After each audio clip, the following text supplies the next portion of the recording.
Udah. Minum.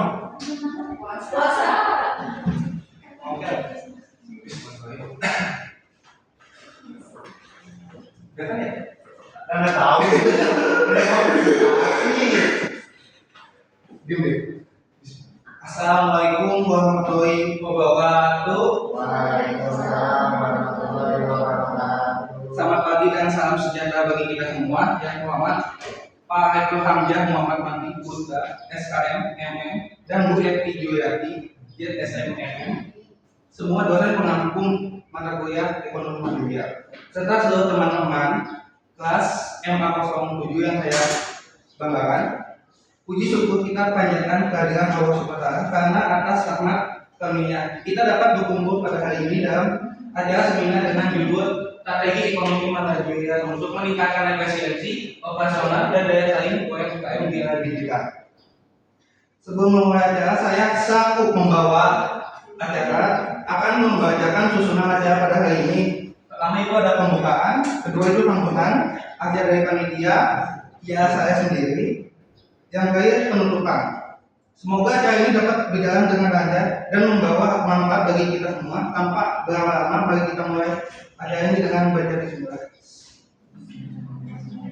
Yang pertama itu ada sambutan dari saya sendiri. Pertama-tama kita panjatkan puji dan syukur kehadiran Allah SWT karena atas rahmat dan karunia-Nya kita dapat berkumpul di acara seminar pada hari ini keadaan sehat dan penuh semangat.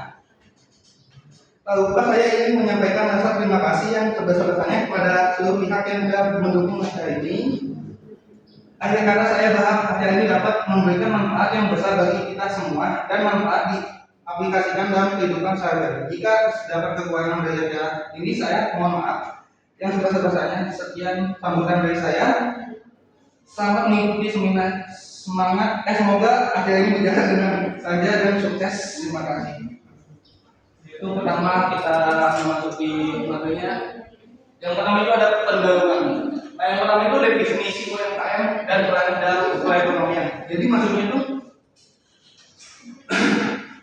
transformasi digital dalam membawa perubahan signifikan dalam dunia bisnis termasuk bagi usaha mikro kecil dan menengah UMKM di tengah bisnis termasuk bagi di tengah persaingan yang semakin ketat dan perkembangan teknologi yang pesat,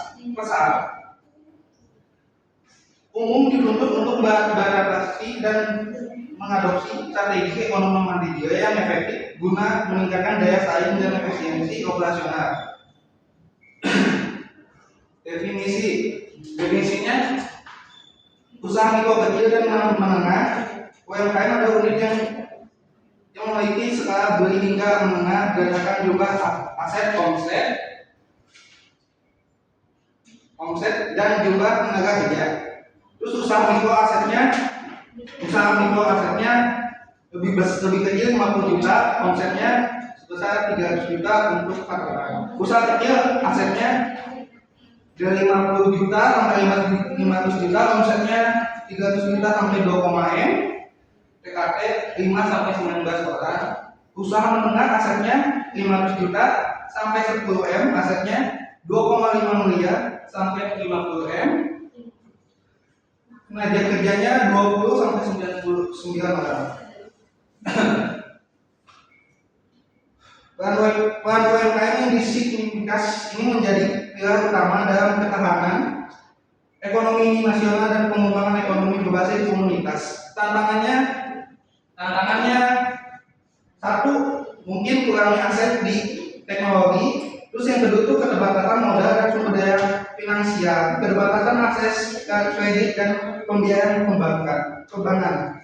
Terus yang ketiga itu ada kurangnya keterampilan digital dan manajerial. Terus yang ketiga itu ada perubahan perilaku konsumen. Nah, terus yang ketiga itu ada pentingnya strategi ekonomi manajerial dan menghadapi persaingan. Untuk menghadapi tantangan tersebut, UMKM perlu menerapkan strategi ekonomi manajerial yang efektif. Yang pertama itu ada pengolahan sumber daya yang efektif, meningkatkan efisien rantai pasok dan logistik. Terus yang kedua itu adopsi teknologi digital dan inovasi produk, meningkatkan karya online melalui platform e-commerce dan media sosial. Terus ekonomi manajerial dalam UMKM ya peranan penting dalam membantu perusahaan pengolahan sumber daya secara optimal, meningkatkan produktivitas dan memperkuat daya saing di pasar yang kompetitif. Terus yang kedua itu ada konsep dasar ekonomi manajerial dan UMKM. Yang pertama itu pengertian ekonomi manajerial. Nah, pengertian ekonomi manajerial itu adalah disiplin ilmu yang menggabungkan prinsip-prinsip ekonomi, mikro dan makro dengan metode pengambilan keputusan bisnis untuk mencapai tujuan perusahaan. Nah, terus yang kedua itu ada peran ekonomi manajerial dalam pengambilan keputusan bisnis. Jadi, pengambilan keputusan berbasis data, penggunaan analisis data untuk memahami tren pasar, meningkatkan konsumen dan perilaku kompetitor. Optimalisasi biaya dan produksi, menghitung biaya tetap dan biaya variabel untuk menentukan harga jual yang kompetitif. Terus inovasi dan pembangunan produk, mengembangkan produk berdasarkan feedback pelanggan dan analisis tren. Terus yang ketiga itu ada hubungan antara efisiensi operasional dan daya saing. Jadi menekan biaya produksi dan operasional, meningkatkan kualitas produk dan tayangan, meningkatkan waktu dan kapasitas produk, meningkatkan pasibilitas dan respon terhadap perubahan pasar. Nah, terus strategi efisiennya tuh, nah terus yang ini strategi operasional untuk UMKM. Terus yang pertama itu operasional optimalisasi biaya produk, pengurangan batas efisien dan laku. Jadi pengurangan batas ini atau pemborosan yang kita tahu. Yang pertama itu bahan baku yang terbuang, terus yang kedua itu tenaga kerja yang kurang produktif, terus yang ketiga itu waktu tunggu.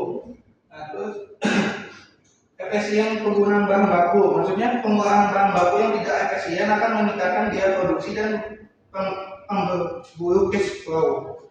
Strategi untuk meningkatkan efisien bahan baku menggunakan teknik just in time untuk menghindari stok bahan baku untuk menghindari bahan baku, terus yang mengadopsi kualitas kontrol IC untuk memastikan bahwa bahan baku yang digunakan memiliki kualitas tinggi dan minim pates. Terus yang kedua itu adalah meningkatkan produktivitas tenaga kerja pelatihan intensif. Nah, terus maksudnya itu kayak pelatihan dan pengembangan keterampilan, kayak memberikan pelatihan teknis untuk meningkatkan keterampilan dalam proses produksi dan penguatan operasional. Melatih karyawan dalam penggunaan teknologi, misalnya sistem ERP dan otomatisasi. Terus yang ketiga itu ada pemanfaatan teknologi digital otomatis ERP untuk UMKM. Jadi penggunaan teknologi dalam operasional bisnis membantu meningkatkan efisiensi, mengurangi kesalahan manusia, dan mempercepat proses produksi. Mengadopsi mesin otomatis untuk meningkatkan output dan mempercepat waktu produksi. Penerapan sensor dan TOP untuk memantau proses produksi secara real time. Terus yang ketiga itu ada manajemen rantai pasok, kolaborasi dengan supplier just and Jadi kolaborasi dan supplier menjalin kemitraan jangka panjang dengan supplier untuk harga bahan baku yang kompetitif. Transformasi digital. Nah, selanjutnya ada strategi peningkatan daya saing UMKM di era digital. Jadi yang pertama itu ada transformasi digital, digital marketing CRM. Jadi maksudnya itu transformasi digital adalah proses mengadopsi teknologi digital untuk mengubah cara bisnis, memberikan pelayanan dan berinteraksi dengan pelanggan. Penjual, maksudnya itu penjualan dan pembelian produk atau jasa melalui platform online seperti Shopee, Tokopedia, Lazada dan lain-lainnya. Digital marketing kayak promosi produk atau jasa melalui saluran digital seperti media sosial, iklan online, email dan mesin pencarian. CRM ada custom relationship management, sistem atau strategi untuk mengelola hubungan dengan pelanggan seperti database pelanggan, analisis perilaku dan layanan pelanggan otomatis. Nah, terus yang kedua itu ada inovasi produk dan layanan, efisiensi dan pasar. Jadi inovasi produk dan layanan menciptakan atau memperbarui produk atau pelayanan agar lebih menarik, relevan dan sesuai kebutuhan pasar. Diferensi membedakan produk dari pesaing, misalnya kualitas, desain unik, fitur tambahan atau pelanggan khusus. Nah, terus yang paling pasarnya itu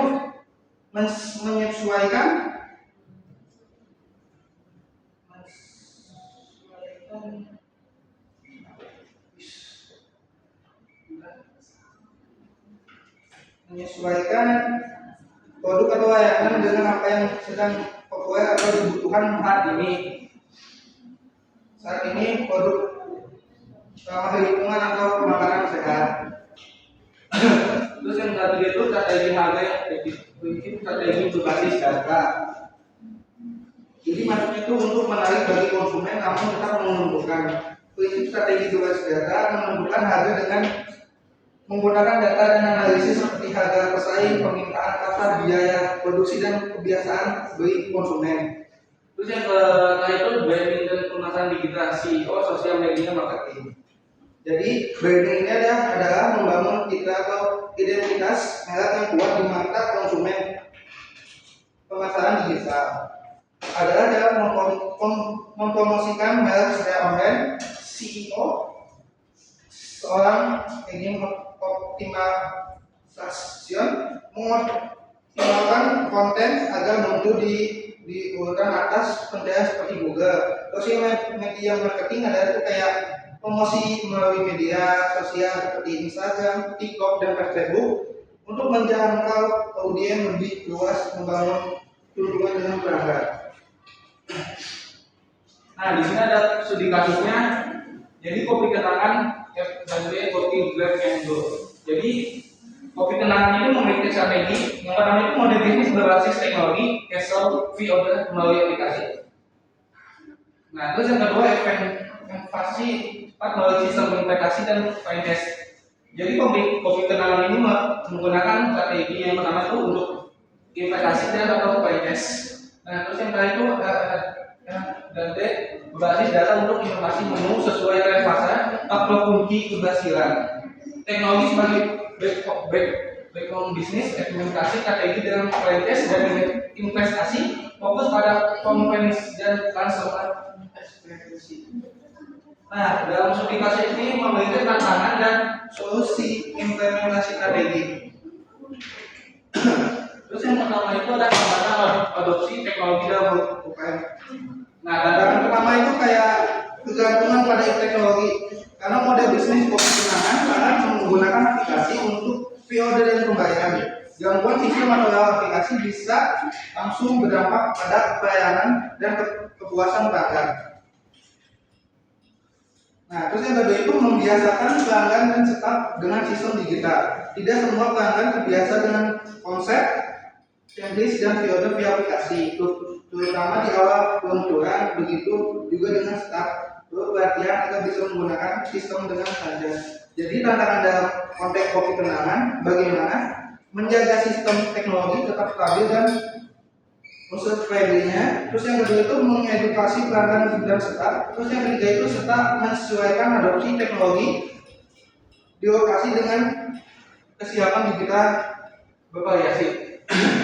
Yang kedua itu ada solusi dan rekomendasi untuk keberlanjutan bisnis. Berdasarkan pendekatan kopi kenangan, ada beberapa solusi yaitu digitalisasi terhadap UMKM bisa memulai dari hal kecil seperti menggunakan pas point of sale. Digital menerima pembayaran cashless atau mendapat di platform food delivery.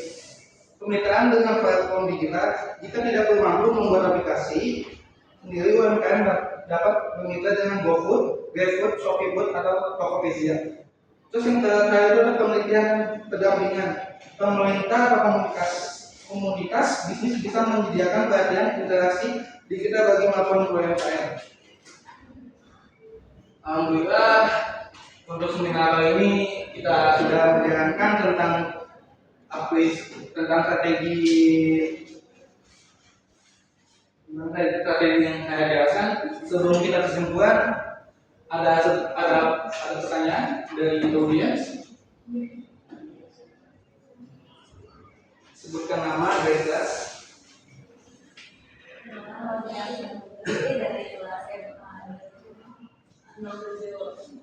Pertanyaannya, apa tantangan utama yang dihadapi UMKM dalam mengadopsi teknologi era digital? Berarti tantangan utamanya. Terus selanjutnya, ya silakan Kak. Nah, saya bilang dari kelasnya ada strategi apa yang digunakan pemerintah untuk sukses sebagai UMKM di era digital? Oke, silakan. Mungkin ada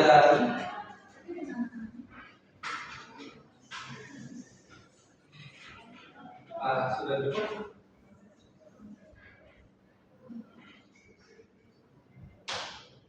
Iya Kak. Perkenalkan, nama saya Denny Kamanda dari kelas 3 saya bertanya sebutkan dua solusi utama untuk keberlanjutan bisnis UMKM di era digital. Di dua sini. Saya akan menjawab pertanyaan dari Mbak Sera. Tantangan utamanya ya. Jadi tantangan utamanya adalah rendahnya literasi digital, keterbatasan modal, keengganan untuk beradaptasi, dan infrastruktur digital yang belum merata. Cukup kan? Dulunya di sini saya akan menjawab pertanyaan Kak Wira. Jadi kopi kenangan menggunakan model bisnis berbasis teknologi seperti pre-order dan CSS melalui aplikasi, investasi dengan sistem PNS dan investasi serta inovasi menu berbasis data. Terus yang terakhir itu kita akan menjawab pertanyaan KDK. Dua jawaban, yang pertama itu edukasi digital dan pelatihan untuk meningkatkan literasi. Nah terus yang kedua itu pemanfaatan teknologi yang sesuai dengan kebutuhan bisnis seperti e-com dan digital marketing. Mungkin pertanyaan sedikit dulu. Terus kita mau masuk ke materi terakhir, itu ada kesimpulan. Jadi kesimpulannya itu transformasi digital merupakan faktor kunci dalam keberlanjutan dan pertumbuhan UMKM di era modern. Meskipun banyak UMKM menghadapi tantangan seperti rendahnya literasi digital, keterbatasan modal, keengganan untuk beradaptasi, infrastruktur digital yang belum merata, serta persaingan dengan brand besar. Hambatan-hambatan ini dapat diatasi dengan strategi yang tepat. Solusi utama yang dapat kita lakukan meliputi edukasi digital, pemanfaatan platform gratis atau murah, akses ke dana dari pemerintah dan fitness serta adopsi teknologi yang sesuai dengan kebutuhan bisnis. Selain itu, kolaborasi dengan komunitas digital, optimalisasi customer experience serta pemantauan tren teknologi juga berperan penting dalam mempertahankan daya saing UMKM. Tetap pendekatan yang beragam dan terhadap UMKM dapat berhasil dalam era digital dan memastikan pertumbuhan bisnis yang berkelanjutan. Kunci utama adalah keberanian untuk berubah, terus belajar dan pemanfaatan teknologi optimal. Baik, terima kasih sudah mengikuti seminar kali ini. Saya Dery Wijaya. Mohon maaf apabila ada kata-kata yang kurang enak didengar, apapun kesalahan yang saya tadi bicarakan di depan. Saya pamit mengundurkan diri. Assalamualaikum warahmatullahi wabarakatuh. Ada mau ikut?